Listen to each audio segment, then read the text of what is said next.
Sebanyak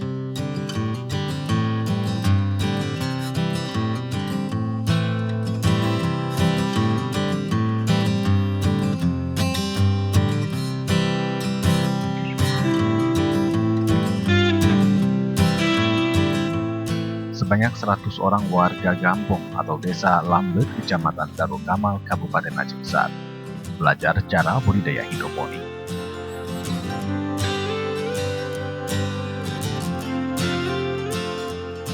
Program pelatihan ini dibiayai melalui dana desa melalui pertanian yang berkelanjutan, khususnya untuk sayur-sayuran yang dikembangkan tanpa menggunakan media tanah di sekitar perkarangan rumah.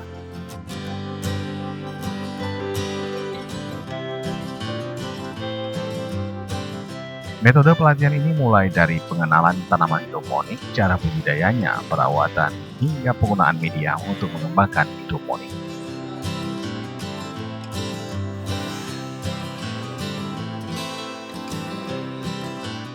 Untuk kegiatan ini dilatih oleh Benny Bayhaki, seorang penggiat hidroponik dan alumni peserta magang Thailand. Ataupun berapa tanaman, tergantung potongan kecil-kecilnya kita.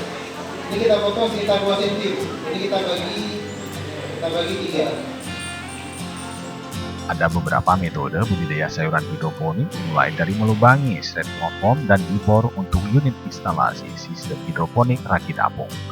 Cara menyemaikan benih di dalam Roswell melalui teori dan sistem cara kerja hidroponik. Ini kita berada di Desa Lamblet, Kecamatan Darul Kamal. Saat ini kita belajar sama Pak Tuti dan aparatur bantu lainnya. Kita hari ini ada belajar tentang bagaimana cara bertanam hidroponik. Jadi mudah-mudahan saya berharap warga Desa Gampung Lamblet ini mampu dan mengaplikasi ilmu yang sudah ada. Mudah-mudahan di setiap rumah kita harapkan ada hidroponik masing-masing. Sekian, terima kasih. Assalamualaikum warahmatullahi wabarakatuh. Keci Lamblet Jailani menyampaikan pemerintah Gampung sangat mendukung budidaya sayuran hidroponik di lingkungan masyarakat, khususnya yang tidak memiliki lahan perkarangan rumah.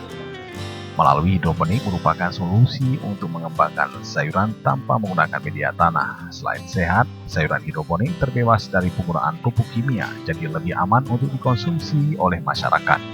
Latihan hidroponik ini Gampung Lamblet, Kecamatan Darul Kamal, Aceh Besar adalah program tahun anggaran 2016. Dengan pelatihan hidroponik ini, mudah-mudahan masyarakat mau menanam hidroponik sehingga berhasil untuk tahun ke depan. Melalui cara budidaya hidroponik diharapkan masyarakat lebih mandiri menanam sayuran, apalagi mudah menerapkannya, dengan hasil sayuran cukup untuk dikonsumsi skala rumah tangga. Program ini untuk mendukung program pemerintah terhadap ketahanan pangan yang berkelanjutan, khususnya melalui sayur-sayuran.